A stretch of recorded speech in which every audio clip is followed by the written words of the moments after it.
Hi and welcome to my channel. तो आज हमारे पास एक एसक्यूएल की बहुत ही इंटरेस्टिंग प्रॉब्लम है। तो प्रॉब्लम देखते हैं हम। An e commerce company has observe a notable surge in return orders recently. They suspect that a specific group of customer may be responsible for the significant portion of returns. To address this issue, their initial goal is to identify customers who have returned more than 50% of their order. तो इसका मतलब ये है कि एक company है, ठीक है, ई कॉमर्स कंपनी। उसने ना उसके उसके उसके पास क्या हो ना, मल्टीपल ऑर्डर्स हो रहे हैं, मल्टीपल रिटर्न्स हो रहे हैं, और दे हैव नोटिस कि कुछ स्पेसिफिक ग्रुप ऑफ कस्टमर है जो 50% से ज़्यादा ऑर्डर रिटर्न कर रहे हैं। They want to actually identify those customers, ठीक है।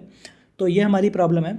तो हमें क्या करना है, राइट एन एसक्यूएल क्वेरी और write an SQL to find the list of customers along with their return percentage, ठीक है। ये हमें निकालना है। Display the output in descending order of their customer names. ये हमारी प्रॉब्लम है। तो हमारे पास इस प्रॉब्लम में दो टेबल्स हैं। एक टेबल है हमारी, ठीक है, ये टेबल जिसमें ऑर्डर से रिलेटेड इन्फॉर्मेशन है कि किस कस्टमर ने कौन सा ऑर्डर और किस अमाउंट पे ऑर्डर किया और कौन सी डेट्स पे ऑर्डर किया है, और इस यहाँ पे हमारे पास एक ऑर्डर आईडी भी है, ठीक है। और हमारे पास एक टेबल और है कि कौन सा ऑर्डर रिटर्न हुआ है। मीन्स अगर ये आप देखो, ये ऑर्डर इस कस्टमर ने किया है एलेक्स ने, और इस ऑर्डर को इसने रिटर्न भी किया हुआ है, ठीक है। तो हमारे पास दो टेबल है, एक तो ऑर्डर टेबल है, एक रिटर्न टेबल है। तो इन दोनों के बेस पे हमें क्या निकालना है कि किस कस्टमर ने कितना परसेंटेज ऑफ आइटम रिटर्न किया है, उसका रिटर्न परसेंटेज निकालना है। तो ये हमारी प्रॉब्लम है। तो I hope this problem is clear. तो अब इसका सॉल्यूशन देखते हैं हम कैसे कर सकते हैं। सो हमारे पास दो टेबल्स हैं, एक ऑर्डर्स और रिटर्न्स, ठीक है, और ये दोनों टेबल्स हैं। तो अगर आप अभी इन दोनों टेबल्स को आइडेंटिफाई करो या नोटिस करो, तो ये ऑर्डर आईडी इन दोनों टेबल्स में कॉमन है कि ये ऑर्डर्स हुए हैं और ये ऑर्डर रिटर्न हुए हैं, इस ऑर्डर का आईडी। तो basically if you want to look into the orders that also got return, तो हम क्या कर सकते हैं कि इन दोनों टेबल्स को एक साथ ज्वाइन कर सकते हैं। तो ज्वाइन करने के लिए हम क्या करते हैं कि हम ले लेते हैं select star from this order table, इसको ले लेते हैं एज ए, ठीक है, यहाँ पे ए डॉट ले लेते हैं, एंड लेफ्ट ज्वाइन लगाते हैं इस रिटर्न टेबल में, और इसको ले लेते हैं एज बी। और ज्वाइन हम किसके बेस पे लगाएंगे, ऑर्डर आईडी दोनों में कॉमन है, तो A dot order ID equal to B dot order ID, ठीक है। तो एक बार इसको रन करते हैं। ओके, यहाँ पे हम बी वाली डिटेल्स भी ले लेते हैं क्योंकि अभी हमने बी वाली नहीं निकाली।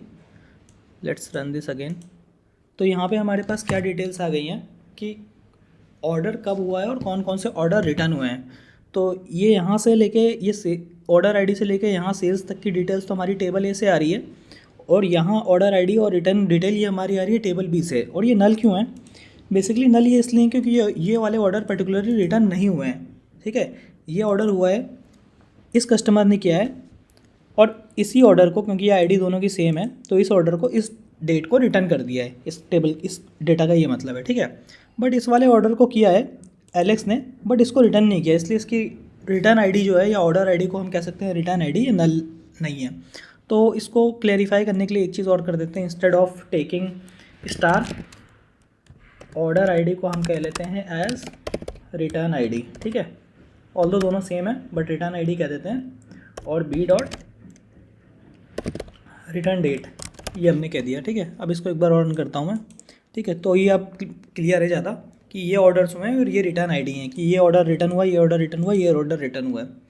अब हमें क्या करना है कि अगर हमें परसेंटेज निकालनी है रिटर्न की, तो हम परसेंटेज कैसे निकालते हैं कि number of item return divided by the number of item that a particular customer has ordered, so this will be our formula, ठीक है। तो इसको करने के लिए हम सिंपली क्या कर सकते हैं, इंस्टेड ऑफ टेकिंग एवरीथिंग, क्योंकि हमें आउटपुट में अगर देखो आप तो हमें कस्टमर नेम्स और परसेंटेज निकालनी है। तो instead of taking everything let's take customer name ले लेते हैं हम, ठीक है। और हमें क्या कस्टमर नेम के अलावा क्या चाहिए, और रिटर्न परसेंटेज। तो रिटर्न परसेंटेज कैसे होगी कि नंबर ऑफ़ आइटम जो भी हुए हैं वो रिटर्न हुए हैं। तो रिटर्न आइटम हम नंबर ऑफ़ आइटम कैसे निकाल सकते हैं, ये जो B dot order I D इसका ही हम काउंट ले लें,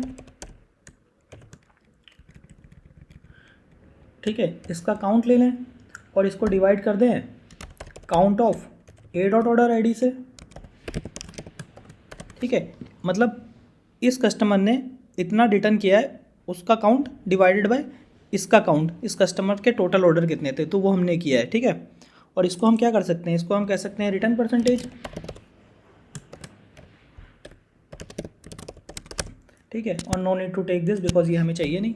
एंड ऑल्सो परसेंटेज क्योंकि हम निकाल रहे हैं तो हमें क्या करना पड़ेगा, इसको मल्टीप्लाई बाय 100 भी करना पड़ेगा, ठीक है। तो ये हमने कर लिया। और let's also take this into 1.0 ताकि हमारा आउटपुट पॉइंट्स में आए, क्योंकि there can be some percentages जो पॉइंट में हो, ठीक है। तो ये हमने कर दिया। और क्योंकि हमने यहाँ पे काउंट फंक्शन यूज़ किया है, then we also have to take the group by, ठीक है, क्योंकि हम हर कस्टमर का रिटर्न परसेंटेज निकाल रहे हैं, तो group by A dot customer name, ठीक है। So let's run this. Okay, तो आप यहाँ पे देखो कि हमारे पास एलेक्स, अंकित, नेहा और रमेश सारे के सबके नेम्स और इन सबके रिटर्न परसेंटेजेस आ गए। बट हमें इसमें एक चीज़ और करनी है, we have to identify customer who have return more than 50% of their order. तो हमें सिर्फ उन कस्टमर को निकालना है जिन्होंने 50% से ज़्यादा रिटर्न किया है। और अभी हमारे पास क्या है कि सारे कस्टमर्स की डिटेल है, जिसने 50% किया उसकी भी, जिसने 0% किया उसकी भी, जिसने 33% किया उसकी भी। बट हमें क्या करना है, सिर्फ 50% वालों को निकालना है, मोर देन 50% वालों को। तो हम क्या कर सकते हैं, having this percentage greater than 50, ये हम कर सकते हैं, ठीक है। तो इसको रन करते हैं। तो अब हमारे पास 50% से ज़्यादा रिटर्न वाले कस्टमर आ गए हैं, ठीक है। And one more thing we have to do, अगर आप यहाँ पे देखो, display the output in ascending order of customer name. तो ascending order of customer name करने के लिए हम एक चीज़ और यूज कर सकते हैं, order by A dot customer name. इसको रन करते हैं। Okay, so this is how we can solve this problem. और ये if you have any other solution to this problem, please feel free to comment that solution into the comment section, and I'll be happy to assist your questions also. If you have any other question related to SQL, please feel free to post that question also in the comment section. Okay, तो ये problem हम ऐसे solve करेंगे, और going forward I will be solving more problems on my channel. So if you like my video, do subscribe my channel. Thank you.